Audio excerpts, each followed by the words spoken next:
E todo esse conhecimento é instruído, eu li que você, sei lá, foi pouquíssimo para a escola. 3 anos na escola pública. Uhum. Então meu pai me mostrou como é que funciona toda a cosmologia.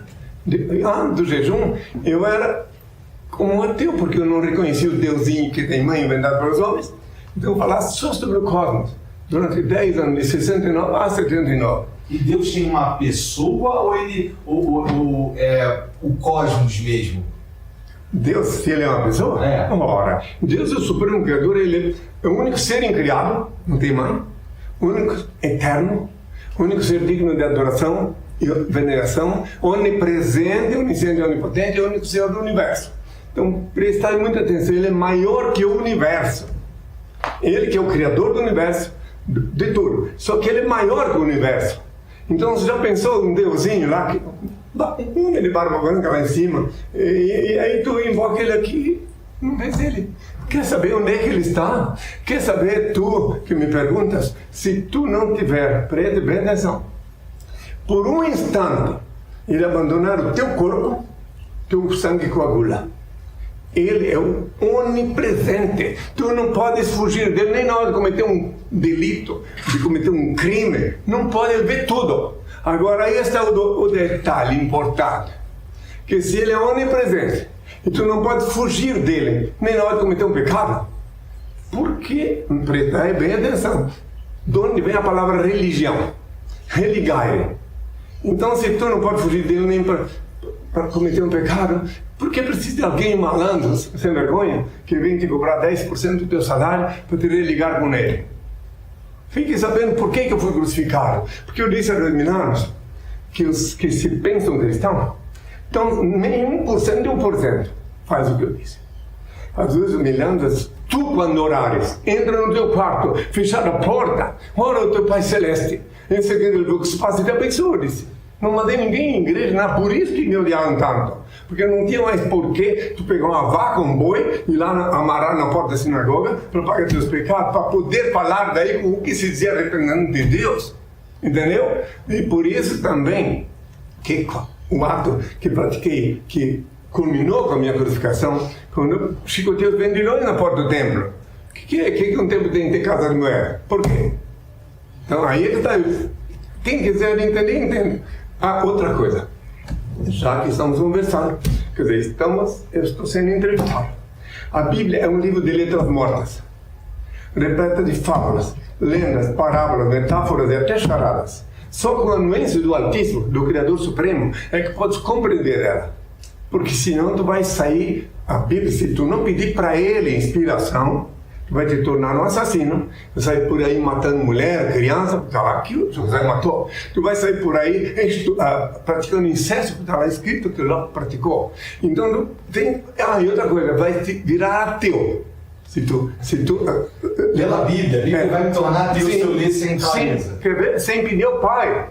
Porque lá na Bíblia mente que Deus se arrependera de criar os homens. Que isso? Então, erro de tradução, né? Se arrependeram do dilúvio. Então, há que se buscar a Bíblia assim, sagrada assim, porque ela carrega em seu curso maior item de lei sagrada. Mas há que se compreender o significado. Eu vou te citar um exemplo de mentira dentro da Bíblia. Para todos que me ouvem depois, se for publicado, olha só uma mentira cabeluda dentro da Bíblia. No Novo Testamento. São muitas, mas vamos lá, uma principal, para todo mundo que raciocina. Estava eu, segundo a Bíblia, isso é uma mentira, eu, Pedro. E aí chegou um tributarista, um cobrador de imposto. Ele veio me tributar. E daí eu disse para o Pedro, pega o teu anzol, joga lá no mar. E depois, o primeiro peixe que pegar, tira de dentro da boca dele o dinheiro para pagar o meu tributo e o teu. Olha quanta fantasia que colocaram depois, um século depois da minha crucificação. E assim tem outras mentiras. Então tem bastante coisa ali que... Por isso que tem que pedir por Pai o dom da assimilação. Tem uma parte lá na Bíblia também que é outra mentira. Mas qual será que é a razão de colocar essas mentiras na Bíblia? Não entenderam ainda? Depois que eu parti, quanto mais fantasia, mais... O Paulo, por exemplo, que foi o primeiro falso profeta da era cristã, falso profeta, ele confessou, se com as minhas mentiras eu enalteço a Deus, porque me julgais pecadores. pecador. Romanos 3:7. Ele confessa que é mentiroso, falso. Ou não é? Só acredita no mentiroso, então tu és um otário, és um incauto, um baraca. Então tu não pode confiar no mentiroso. Então assim tem as mentiras que pregaram. Paulo disse, ele confessa também, que se Cristo não foi para o céu de carne e osso, não foi vivo para o céu, então toda a nossa fé é vã. Olha só, ele sabia que eu não fui, então ele pregou essa mentira. Outra coisa, quando eu converso com algum cientista sobre isso, tem até um circular que meu pai mandou expedir e está disponível naqueles 7 gêneros, que a circular chama-se Verdade Irrefutável. E ali, então, dizem, quando eu converso com cientistas, seres raciocinantes, que têm mais de 7 neurônios, eles compreendem e vão à luta buscar. Vamos lá, como é que eu podia ter ido de carne e osso para o céu? Como? Se lá a temperatura confina 273 graus Celsius negativos, não tem ar para respirar. Aí os cientistas, quando eu converso com eles, eles assimilam e vão rever o pensamento deles. Daí tem uns que são encabrestados, acorrentados pelas religiões, onde eles vão procurar. Daí eles começam a raciocinar e é verdade. Então como é que fica isso? E eu vou falar para o padre, para o padreco, ou eu vou falar para o pastor, como é que Cristo foi de carne para o céu? Se lá a temperatura é 270 graus Celsius negativos. Nesse sentido aí, não tem respeito às leis da física. Tá. E aí, adivinha o que o mentiroso diz? Olha o que ele responde para o cientista. Como é que eu fui de carne do céu? É o dogma da nossa fé. E adivinha o que é dogma? Ninguém pergunta o que é dogma. Aí o cientista diz, peraí, mas e o que é dogma?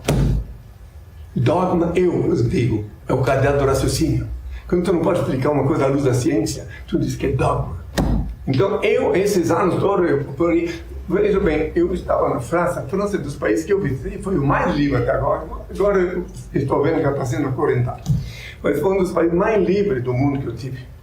E lá eu vivi 7 meses. Lá eu fui falar na Grande École Polytechnique de Paris, como convidado. Falei aos franceses na Rosa Cruz, em diferentes lugares. Década de 70, né? Hã?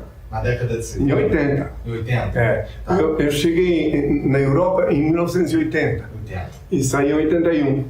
Tá. Então daí eu fui do México, direto para... Não tive permissão para entrar nos Estados Unidos. Fui esse período do consulado geral em México, então um oficial expulsão. Coisa tudo, não é coisa assim, não, é coisa séria. E quando eu fui expulso da Inglaterra, também eu disse para os oficiais que me expulsaram de Dover. Eu não posso, se tu obedece a ordem lá de Londres, eu obedeço a ordem do meu pai. Assim. Eu não posso sair daqui e dizer assim, tá bem, não vou. Não, tu é obrigado a me custodiar até o país que tu acha que eu tenho que ir, porque eu não tenho pátria. Então tu tem que me dizer onde é que tu queres que eu tenho que ir. Daí eles falaram de novo com Londres, e responderam que me levassem até Calais, na França. E a França me recebeu com tanto amor.